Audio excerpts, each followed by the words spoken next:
Welcome to the Everyday Awesome Project, where we bring you inspirational stories and game changing strategies to live your most awesome life. Hey, superstars, welcome back. Polly here. And Sam Pruitt, what's up, beautiful humans? Right, people, this is the dreams episode. Afraid to dream, right? You're not hopeless, you're afraid to hope. What even is that? That was something that we discovered as we were like, we gotta do this. Well, you're the one that was like, okay, I got the topic. And I was like, let me hear it. And this is a good one. We weren't even really planning to go on this, but like there's some things that you've been bumping into and you're like, hold up, people, we need to talk about this, right? We weren't planning on doing this at all. You know what? We do that a lot, don't we? Yeah, We live in the real world. which is Okay. fun. Okay, Yeah, we're not professional podcasters for a living. Like we live in the real world. We have very complex, full, robust lives that are Mhm. full of all kinds of humans because Mhm. we are in the business of humans. Mhm. Yeah. That's So, what we do. So we always have something come up, multiple things in the course of a week, generally where there'll be a theme and mhm. a common thread in our conversations and our experiences, etc. So this week, particularly, I was like, man, I'm bumping into a lot of people Mhm. that are no longer dreaming or simply not capable of dreaming Mhm. about their lives. Mm. And I want to freaking talk about that because that's not going to work. Mhm. That's Mhm. not going to Yeah. work. I don't want that for them, but also that's not what we need in the world. They Mm. deserve more. The universe needs more. So Mm. let's unpack it for people and see if we can help someone else maybe unravel that if they're stuck in that place. Yeah, and I think, what we'll cover today is like, what are we talking about, right? And I think Yeah. if you're listening to What do this and we you're like, mean? what do you even mean? Like, I have plenty of dreams and da, da, da. And it's like, well, and when you were sharing with me the stories, I was like, yeah, some people don't, right? So if you have dreams, you got more than you can handle and you're going after them, great. Maybe you know somebody who's not, right? Like you and I are sitting here going, yeah, I'm working on my dreams or I've got some purpose and things that I'm pursuing. And some people are super clear, like mission fucking driven, like, millions of lives and stuff like that. Okay. Well, and in practical level, it's like, yeah, dreams for this year or, like even little things like you're working with someone that, wants to lose some weight, all right? Like that's a part of a dream, right? And then you can have some big ones like going back to school or starting a family or moving cross country or, whatever it is, right? So Mm-hmm. touching upon that and seeing what gets in the way. That's what we'll cover somewhat is like what's gotten in the way or what could get in the way and how to get your way out of it, right? Because what really I think our intention with this conversation is if you find yourself with, not a lot of dreams, inspiring you and pulling you forward, then something to look at, right? And we're not saying that's you can have it the way that you want it, but if it's not feeling good, that's what we're here to talk about. Yeah. Yeah. And let's just preempt the convo with our own personal perspective and stories. I'll start and then you go. Yeah. So, when I think of dreams or dreaming about my life, Mhm. yes, it is true at this point in time. I dream all the time and I have no shortage of ideas about what I'd like to be doing in the future, what I'm interested in pursuing, how I'd like to develop myself, experience the world, etc. But that was definitely not always the case. I Mm. mean, some people will kind of look back on how they know me in the last, whatever, 10, 15, 20 years as an entrepreneur and as a coach and as somebody out doing all these great athletic feats, etc. But there was a Sam Pruitt before that, a Mm. Samantha Pruitt before that, right? And from an upbringing perspective and a family culture perspective, and even a societal influential experience for me, that I wasn't necessarily a dreamer. But in hindsight, if I look at it, I came from dreamers. My Mm. parents immigrated to America. They dreamed of a future.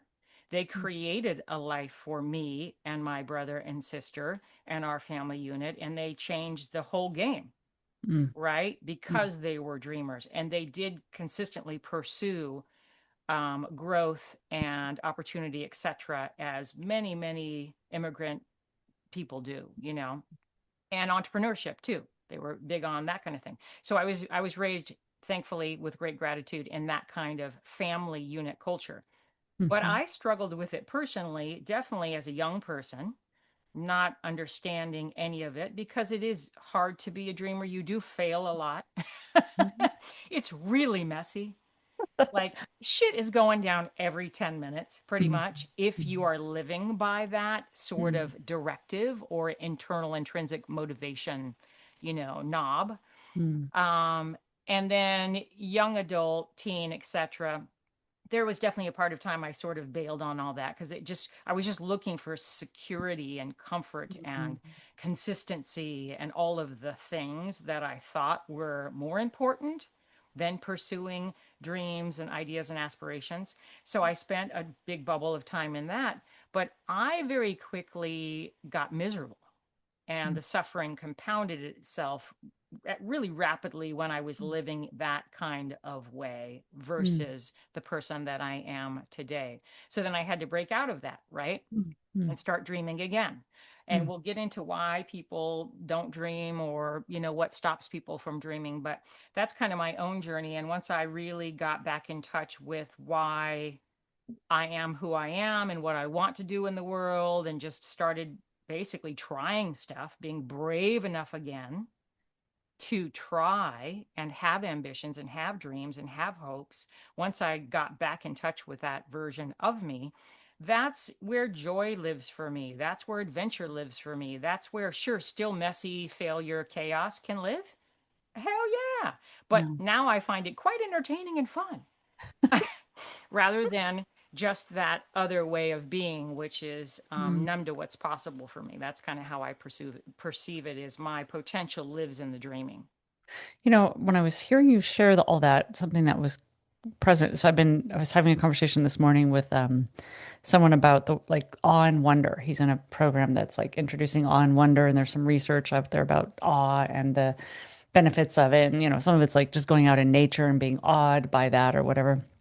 And what I was hearing as you were saying is like there was like this period or this period of your life where like awe and wonder wasn't available or accessible because it was survival. It was like get my basic needs met or something. And then you've, built your way out of that and now have, a bigger perspective. And as you do that, you've almost gone back into a childlike I heard the word adventure come out, and I would throw in there maybe a curious and curiosity. And like, one of the things I love is like, I think in this research that this guy was sharing with me about the awe study, it was like they're having 70-plus-year-old, they say that the awe and wonder is like peak, some people like in their 50, I think it was like 40 to 70, and then they saw a decline after 70. So he said, after 70, why were people like no longer dreaming and happy about the future and stuff like that? Yeah, of course, there's like the eminent question mark and your friends are passing away or whatever.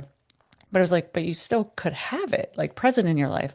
And so they started these awe walks where it was like, go out and just bring like your childlike self to the world. And what I was hearing, what you're sharing is like your childlike curiosity, explorer, let me see what I can do, like what's capable, what's possible, instead of just sort of hankering down or inhibiting your dreams and your fascination of life at the same time. So, Yeah, yeah. I mean, there's a lot of empowerment in that way of living versus the opposite, right? Where you're disempowered. mm. Share your ideas about dreaming or how you dream or think about dreaming for your own life and maybe a little bit of history. Well, you know me as a structured person, so You? I was gonna say I could probably like one story I have is well, sometimes so I would say like I have this pipeline to my source or my highest self or something like that. And I just call it I get downloads, right? And so I'll get downloads.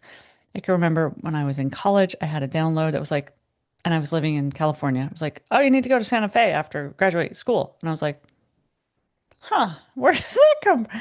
So I did it, like I got in my car and threw my bike and like drove to Santa Fe. And I liked the adventure of it, but I didn't, Santa Fe was like, okay, turn around, come back. It's like, I don't know why I did that. Check. And then I have those downloads about places on the planet to visit and things. And I remember another one was I was living in the San Francisco Bay Area, and some of what helped me cause me dream, and I think this is true in life, is we get so clear on what we don't want for ourselves, like whether Mm, it's a relationship or the circumstance or the environment, just like the day in, day out, eight to five, going to a job that you hate kind of energy that can cause you to dream. Like it gets you clear, right? The Abraham Hicks would say the contrast makes you a creator because then you create your dream, if you will. And so I created a dream of leaving the Bay Area, and I didn't know exactly where or what, but I was like, it can't look like this any longer. I'm not gonna, this ain't gonna be the ticket for the next 40 years. So then I dreamed and I found a idea and I moved to San Luis Obispo and blah, blah, blah, and I'll fast forward and stuff. So, but I would say, and we'll talk about this a little bit later, is I do know some areas of my life that I shut it down still, and we'll Uh-huh. talk about like how, so one of my little nemesis that I'm putting out in front of me, I'm more aware that it's a pattern way of being is around doubt. And I think when the doubt gremlin creeps in, a dream can like, you're starting to like feed and water a dream and then you just like starve it, So Hmm. yeah, Yeah. so I've had like, sometimes I dream big and I allow it. And then some things, with repetition of like, oh, that didn't work out. Oh, that didn't work out. That didn't work out. That's where you get that resilience. It's like get back up and ride that dream horse again. So, If you have the resilience to do that, let's dig right into why people don't or sometimes can't dream. One of them is what you kind of talked about, and I talked about briefly too, is this survival mode of operating, right? There is, and we want to give great respect and acknowledgement to times in your life or people who might be listening right now in their life where the shit is going down. Okay. They're in survival mode for yeah. whatever reason, Mhm. relationship, finances, job, security, food, housing, etc., health crisis. There's so many things that can put us into that state. Mhm. And if you're in that state, it is nearby impossible to dream. Mhm. Mhm. Okay. Because your body and your nervous system and your brain is basically saying none of those things are a priority right now. Your priority is to stay alive. The basic Mhm. human instinct is to stay alive, right? Yeah. How will I survive this next moment to moment, day to day? So we want Mhm. to give respect that there is a time and a place that dreams, it's not that they'll never come again or that they're not there. They're just not at the surface. It's very difficult to tap into them. Wouldn't you agree? Yeah, I was doing a little background on this and I was like, this reminds me of like Maslow's hierarchy of needs, right? And so if you think about Maslow's, if you haven't studied him, it's basically like the shape of a triangle, and the base of it, it's like you don't get to the higher steps or the highest part of the triangle, which is like self-actualization and inspiration, godliness, and like enlightenment or whatever. If you have to have the foundation first, and the foundation is like safety, shelter, security, some would say connection, type of thing, and then you can move up, and then you can get to higher and higher rungs. So when you're saying that, I was like, if your basic needs, safety, food, shelter, security, depending on what level you describe that as, um, like dreaming is a luxury, Yeah. and you're just getting basic needs met, right? And so some of this that I found in studying this is like when you're overwhelmed, financially stressed, caregiving, grieving, burned out, or just chronically exhausted, the nervous system is running in threat mode. And it says that when a brain in threat mode cannot access what's called the default mode network. And the default mode network is where we access dreams and, that gets turned on, if you will. So we all have that ability, but it's like the body brain survival mode is like, hey, got to put calories over into, you know, getting food and shelter and stuff like that. Don't have time to put calories into dreaming. So it's always there, that capability, but we have to get that floor in. We have to get that foundation in before we can access. And, one of my favorite quotes, and we talk about, when we think of our basic needs, sometimes those basic needs, even when we're winning in the thing called life, you've got a house and whatever, you can have a detour. Like you had an injury last year, right? And so one of my favorite lines is like, man or woman who has their health has unlimited dreams, has 1,000 dreams. And a man or woman who doesn't have their health, they have but one. And Hmm. it's like, it's so true. It's like when you don't have your foundation in place, when you don't have your basic need met, or you get a wobble in that, like you get an injury or an illness or something. It's like that's becomes the priority. So, Hmm. yeah. That's where that resiliency kicks in. Hmm. One thing I want to mention why people maybe can or are not dreaming. We've talked a lot on the pod about like fear of failure. Mm, So some people just don't want to dream big because they're afraid of failing. That is a real thing. mhm, And fear of success is a real thing, two sides of the coin there. So that might hold some people back is the judgment associated with failure, mm, personal or external, mhm, the fear of success and what that might come with, what sort of package there is there, right? Like, so we do have some people that like to sort of hang out in the gray zone middle, right? I'm not crushing it like the number one person over here on the team or whatever, but I'm also not at the bottom rung, the back of the pack person. I'm going to mm, stay in here in this little comfort bubble where people don't really look too closely at what I'm doing, and mm, I can just be comfortable that there mm, isn't a lot of additional pressure to either perform mm. or embarrassment from lack of performance. So that's pretty common. We see that actually quite a bit in humans, and maybe somebody listening can identify that they might be hanging out in the bubble. They're leaving a lot of their life on the table, is all I want to say about that before we move on to the next thing. It's like, yeah. Again, Mm. just no, no, no. Like there's so much left in your own potential Um, that you're not going to be able to receive what is available for you or tap into if you hang out in that place. So I would just encourage you to step out of that little comfort zone for a hot it- minute. yeah, and just to kind of click down a couple, what I'm present to when you share that is like the fears, let's call it success, failure. That to me is like the root of that is like, I won't be loved. Like, oh, if I'm too successful, people won't love me. Or if I'm a failure, oh, I won't be loved, right? And then if I do go for it and I am like different, right? Like, or I stand out, right? Then I won't belong, right? So those are two human fears, the deeply most core fears that every human being is walking around wired for is the need for love and the need for belonging, right? And so if we, like you said, go into these dimensions, and what's interesting is it's all a construct, right? It's all a construct in our mind. If I do that and this happens, you don't even know. Like we have no idea where the potential is. It's like maybe, maybe not, but we just like, no. And it's Yeah. all so below the conscious level, It's I like, mean, sometimes it is. Some people actually verbalize it. yeah, yeah. I have been in a work environment this last year with a team that a lot of it does actually get projected and verbalized. And I'm like, wow, you actually said that out loud. Holy shit. Like in instances where teammates saying to other teammates, like, why are you showing off? Why are you overperforming? Mm. So trying to put the A team players Oh, like, hey, get back in your place. oh, that I'm going would, to push you out of the circle. I'm going to call you out on your exceptional performance. What the hell is that shit? Or oh, the opposite.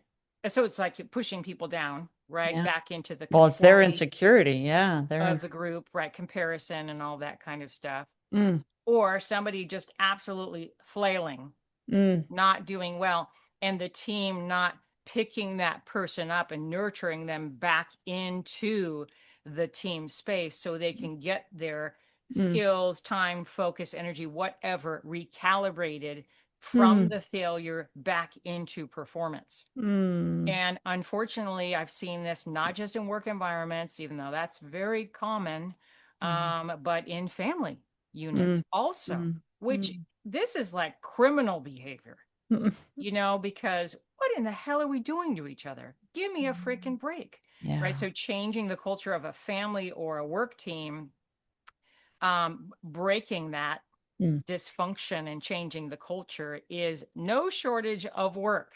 But yeah. that is critical. If you recognize that in the space that you're hanging out in, whether at Yeah. home and family or at work, don't be afraid to speak up about it and Mm. find some support to get the culture shift to manifest. Or you just don't belong in that space and you'll have to exit.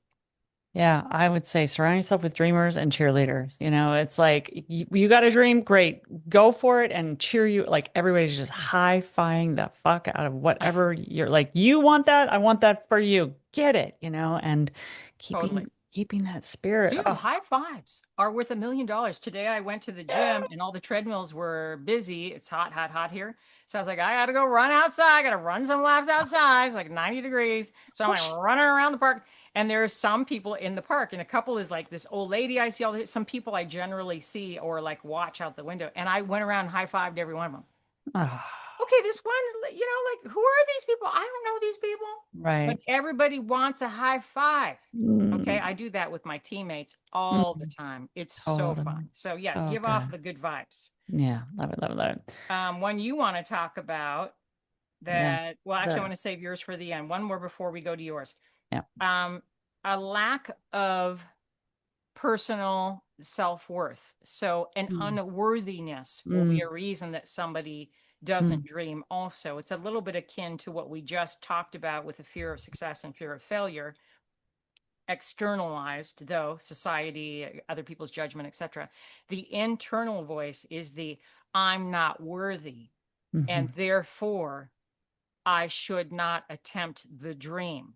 Now that is a deep dark undercurrent, Mm, very subtle sometimes. People have very little awareness to that possible internal voice, but yeah, that mofo will run your life. dude. Oh, I'm getting like my body is crawling right now, just like thinking that. And I've had those moments. I'm not like, look, you and I, the stuff we talk about here, this is not like, oh, it happens to everybody else and it doesn't happen to us. Like, no, no, been there, done that, or Human, still doing human. it, still humaning over here, right? Like, because this next one we'll talk about in the hope direction is like, I was like, oh my God, I gotta like totally call myself out on this, but. So yeah, I've been doing so much work lately around that, monkey mind and just really being, there's a book, Gary Zukav's Seat of the Soul, and there's others out there that really teach like being in your soul, right? And being in your heart space, being not connected to just because like it's so bizarre, these things we call thoughts, we think that we're it. It's like we're not that. We're not those thoughts. We're that's, like my favorite analogy lately with Ram Dass is like you're the sky and you have clouds passing through, just like thoughts are sort of floating through the sky. They come and they go, and it's like, you're not a cloud. You're the fucking sky, the whole thing. Like you're all of it. And when I hear what you're just saying, I was like, oh, stop being let the cloud tell you who to be, It's like just Yep. let it go. Let it go. Yeah. So what I wanted to share, anything more on that? I just wanted to No, go girl. so this was just, a little research. You know me, and I love like playing around and fact finding and stuff. So there's this study that was done out of, where was it? Out of, oh, wait, I lost it. Rutgers, I think it was, that the hope, oh, wait, I lost it.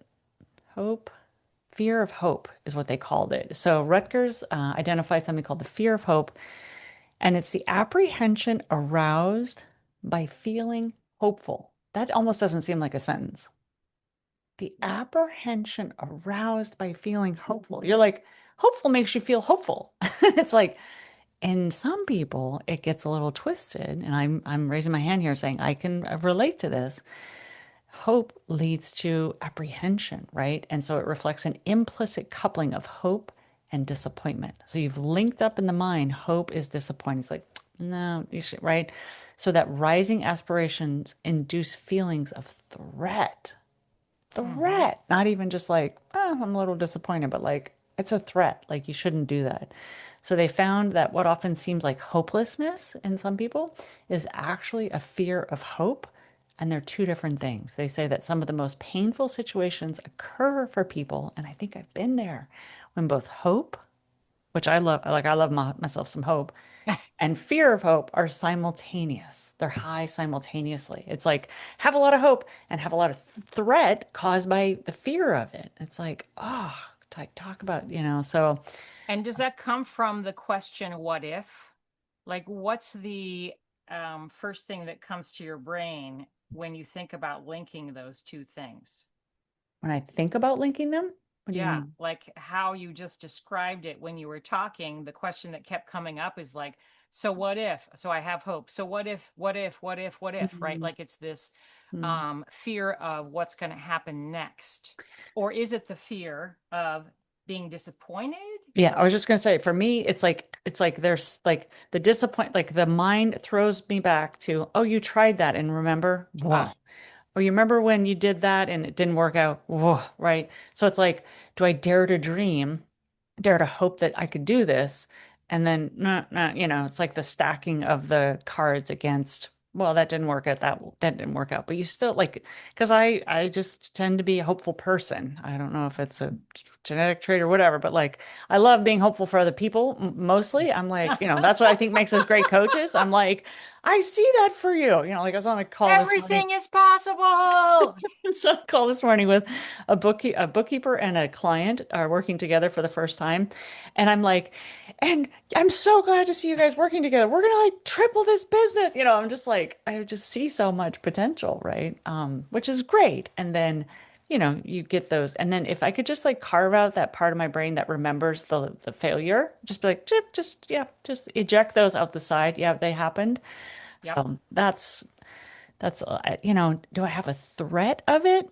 I don't, maybe I'm not in that. Maybe I'm in a little bit of the hopelessness, not necessarily deep in the fear of hope. So maybe I can't quite. I'm wondering so much, and I was trying to explore this for myself while you were talking. Is it the experience when it all went terribly wrong, Mm, that was so painful? And yeah. so there's a story attached to that painful moment of being disappointed, being let down, being, failing, whatever the things were, Right. financial this, relationship this, the list could go on and on and on.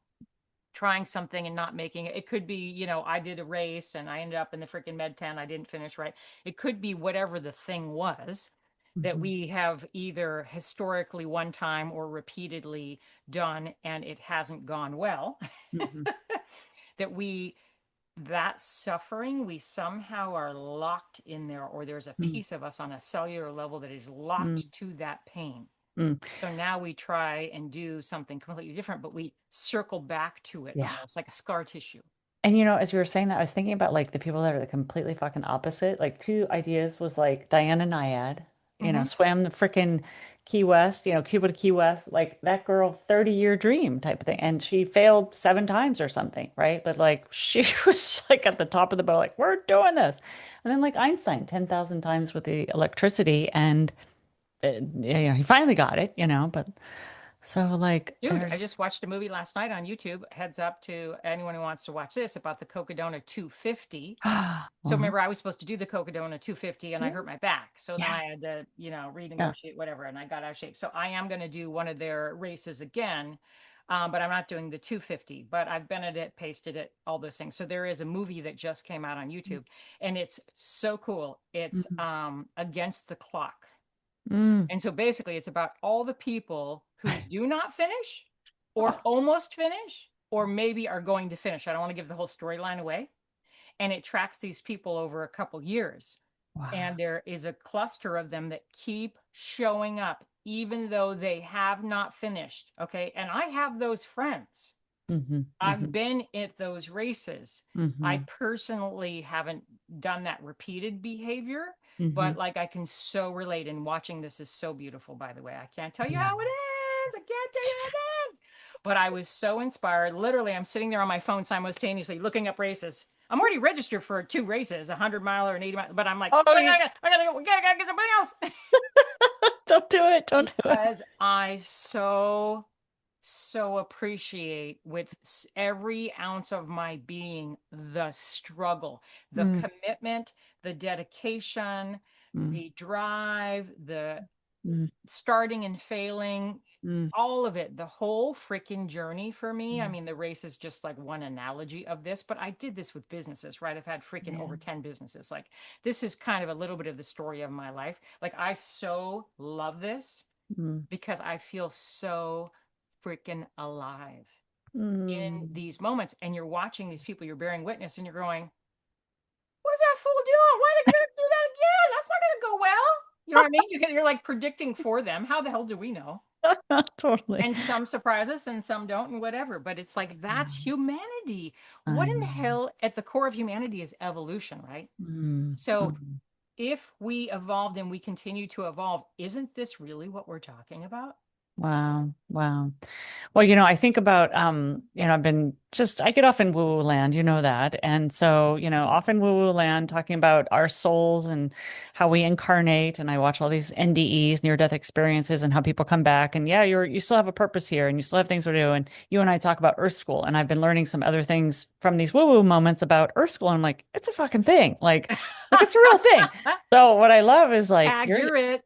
yeah, I love, like, that reminds me of, like, you're present to somebody else's journey and their whatever struggle, suffer, whatever, but like they came here for that experience, that car incarnated so that they could grow through that, whatever it is. And us Exactly. witnessing it is like our growth too. It's right. Like, don't you, 100%. we see the triumphs on the Olympics or whatever, and it could be small and big, like on a family scale, like somebody finally leaving that job or that person or going and doing the thing that they've always, whatever it is, right? Like, and we're so inspired by the things that people are up to in their life, right? Their life school is teaching us or just Hmm. warming our heart and being, and sometimes it like sparks a fire, like that's what you and I hope to do with more is just like ding, like you can't, so like that fear of hope thing, she's gotta like like whammy it, Yeah.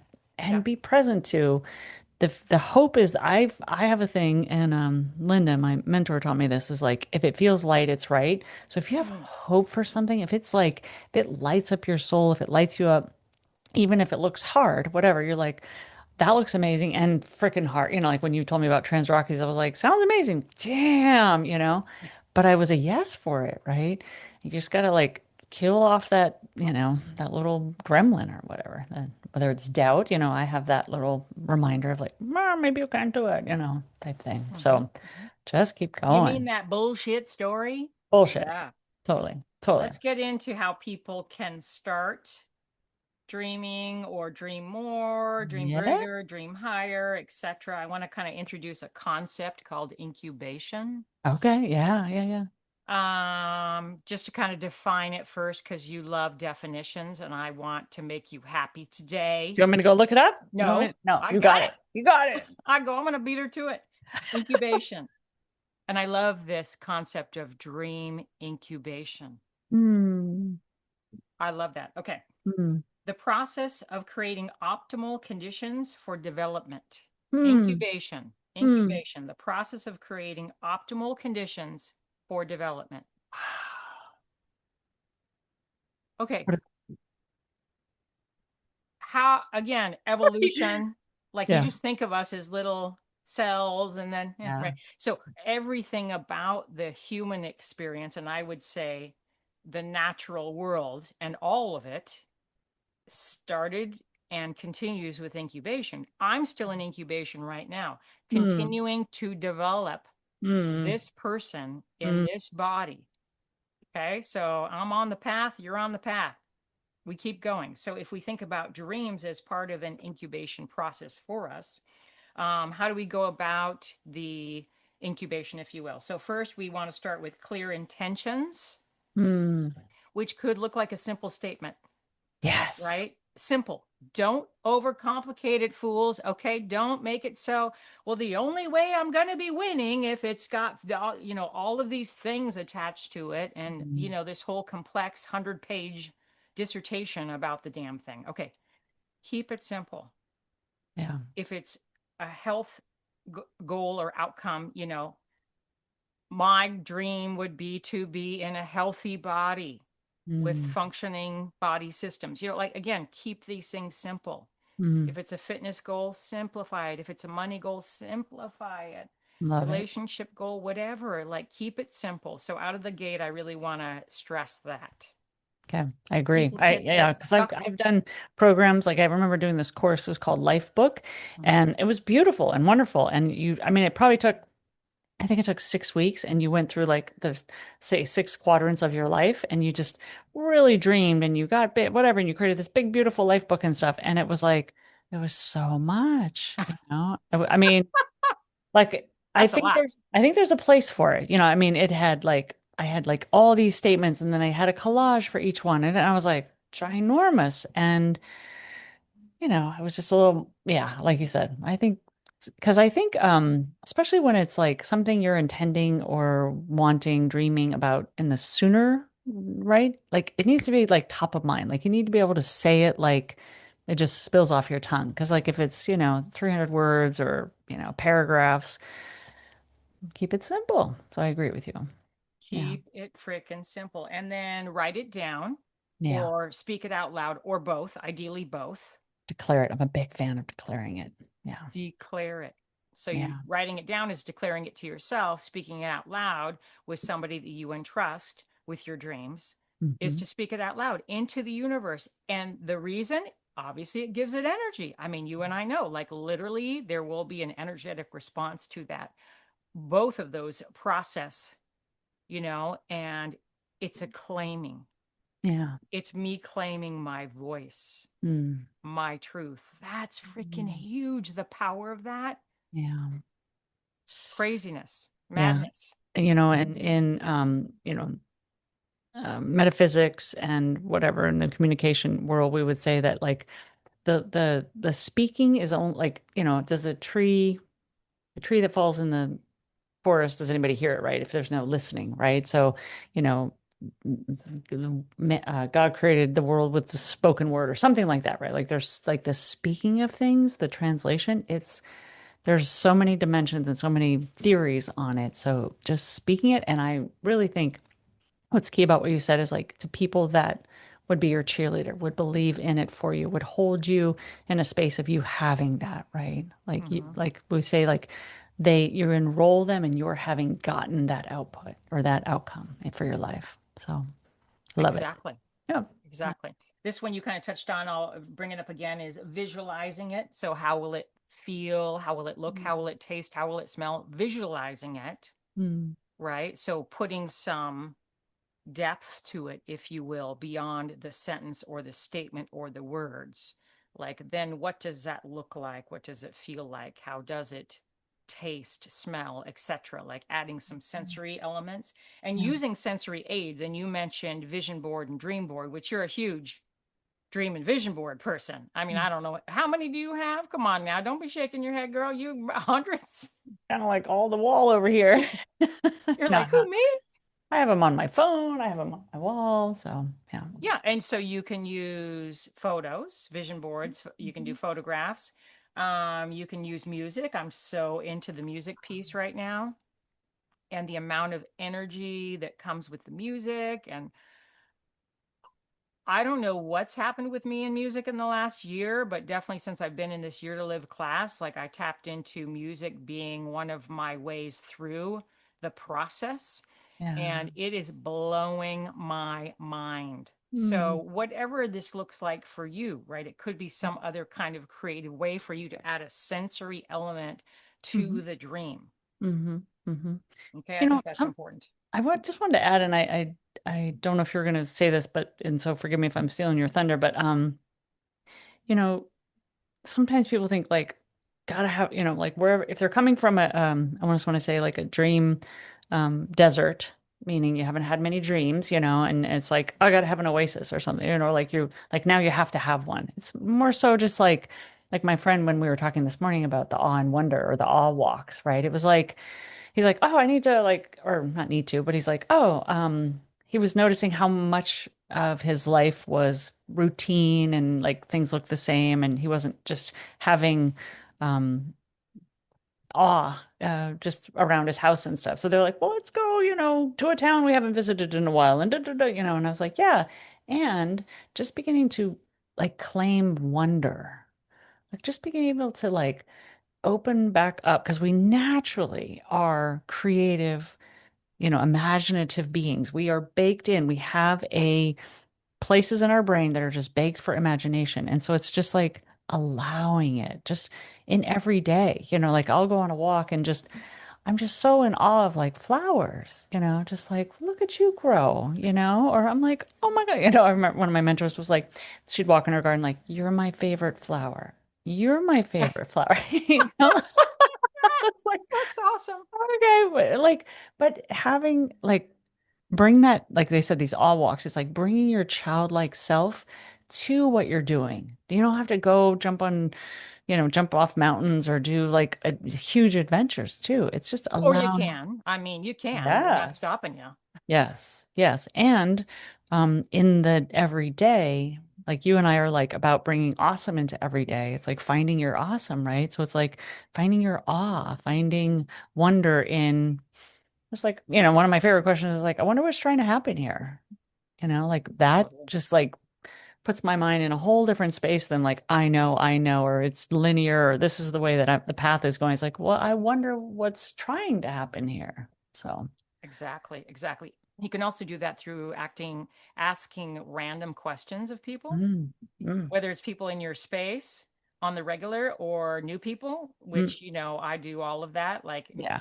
and I will ask the weirdest freaking questions. And I don't know why, but sometimes I'll be like, I have a curiosity about so and so in this thing. I'm just going to freaking ask.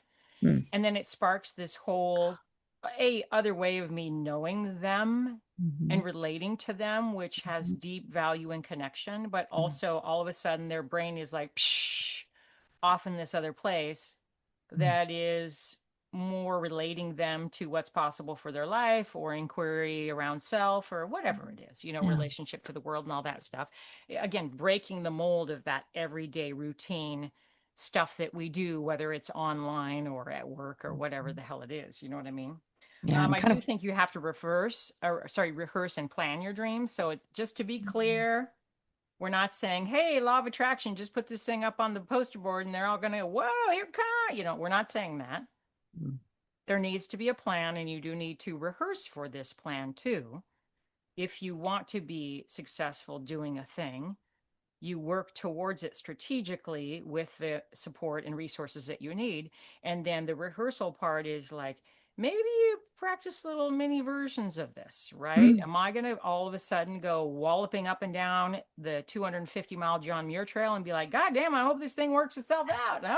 Sure hope this goes well. Or am I like, wow, I have this really big, audacious goal. And so I'm going to spend 6 months really like researching and planning the logistics and training for it. And then I'm going to do some practice shakeouts and all that. Of course, I'm going mhm. to do that. Yeah. Right. Yeah. That's me investing in my own success. So that is part of it.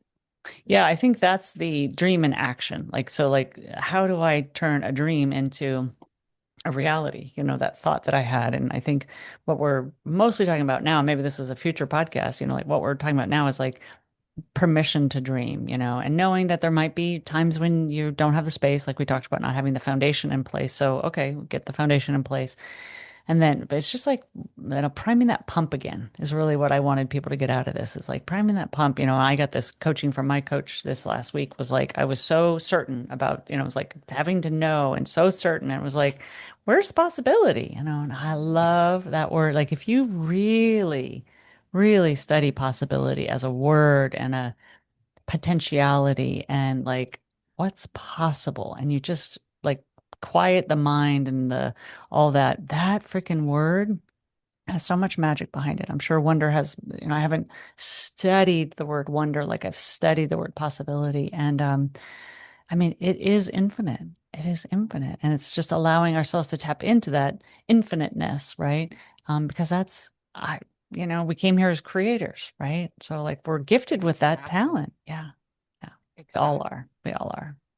So, Last thing before we okay. wrap, and you mentioned it earlier, so I'm going to close with it, is surround yourself with dreamers. Mm, mm, God, if you want to become or reignite your own dreamer self and once again have hope and dreams for your life, hang out with the dreamers because we mm, rub off on each other. mm, It's like, mm, what a crazy thing you doing now? What you what? It's just this constant sort of feeding frenzy with each mm, other energetically around ideas and incubation of ideas and mm, concepts and ideas and dreams that turn into reality and we get to bear witness. And so just being in the space with other dreamers, mm. you will not be able not to dream because they won't allow it. It is not a thing. And I want to add one maybe adjective is like either there's maybe a difference between a dream weaver and a dream chaser, right? So like you just can like sit around and some people can just dream, dream, dream and they never do, right? Like they Mm, never pursue, or there's like a whole lot of dreams sitting on the shelf that they never picked up and did anything about. And I think there's the dream chasers, what you're referring to is like the people who are like that's going to happen. Like I'm creating it, I'm moving towards it, I'm acting in a way that, whatever, like you talked about, get a plan and stuff. So be a dream chaser, be someone who like realizes their dreams over and over again. That's what I just wanted to add. But yes. Hmm. Uh-huh. Uh-huh. Good stuff, And it girl. might be new people and it might be just you sharing your dreams and people are like, "Oh yeah, because like sometimes you can spark somebody else like, "Hey, I'm going to get up to this thing. Do you want to do it with me?" And it's like, "Oh yeah." So, Well, I work on REI as one of my projects, right? And do some really fun community stuff with them. And there's this team of people internally, and then there's outdoor community relationships and whatever. But on this internal team, for sure, like these 50 something people all know, like, I'm going to do this John Muir Trail as an example. And yeah. so every conversation now is like, well, I need to know more. Right. So they're watching me prep for this plan, talk about it. They're so excited for me. They want to come along on the journey. Literally, they're like, document the whole thing and you have to post and I have to know where you're going and whatever, the things, right? Because they want to be on the journey too, because inside of them, Yeah. it's not about me. Inside of them, they're seeing, or inside of my story, they're seeing a piece of themselves and they're seeing themselves in the possibility of my journey. Like, I Mm-hmm. wonder if I could do it. Oh, I'd love to do something like that. Mm-hmm. What about me? Right. So Mm-hmm. it's that little bit of pixie dust that we do distribute when we are Mm-hmm. pursuing our own dreams around others to Mm-hmm. ignite their own possibility. Mm-hmm. It's really lovely. Yeah, and I think, like you said, it's like allowing other people's thing. Like, it's funny when you talked about you were watching a video about racing and you were all of a sudden looking for more races, and it's like seeing people up to their dreams. So if one of your things could be like you've been in a dream desert for a while, like go be around people who are up to something, whether it's artistry or seeing somebody on stage and they're performing and that was a lifelong dream, or you with your running or small things like I have a garden, and then like I go and hang out with other gardeners and stuff. It's like you just, Other business owners, yeah. like people, entrepreneurs, and we work with this population a lot, and they're totally siloed in their own little world, Yeah. trying to figure it all out and make stuff happen. And it's like, okay, you do know you're not the first entrepreneur to like walk onto the planet, right? There's trillions of you probably, but there's definitely millions, and there's definitely thousands in your direct like radar. Hmm. So, and all we need to do is find a few. Yeah. So, well, let's just get busy finding them. That's true. That's so true. Yeah, and you get so ignited when you hear what people are doing in their business and how they're doing, and you Oh, just around people that are like want the best for you and you want the best for them, and you're just like, here we go. So it's yeah, awesome. yeah. Awesome. All right. Well, what's All your right, this one? is fun. Do you have a one thing takeaway from today? What was your like? Well, I landed the plane on that, like surround yourself with dreamers, because I think that's where, for many people, is going to be the easiest gateway entry back into becoming a dreamer themselves and being able to foster that way of being for themselves is to be surrounded by Mhm. it. Mhm.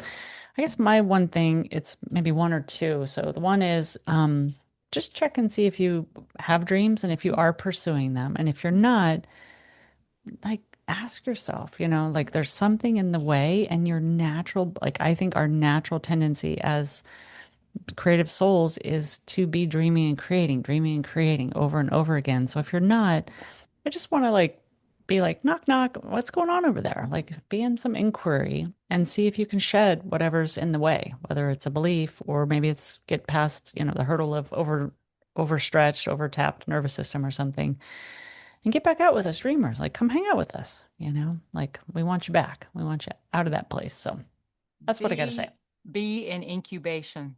Yeah, nice. Put yourself in the incubator, be in incubation. Mm, love it. All right. And What do you want to wrap with? Tell them what we always tell them, please. how your crazy, messy, sometimes painful, often very hilarious life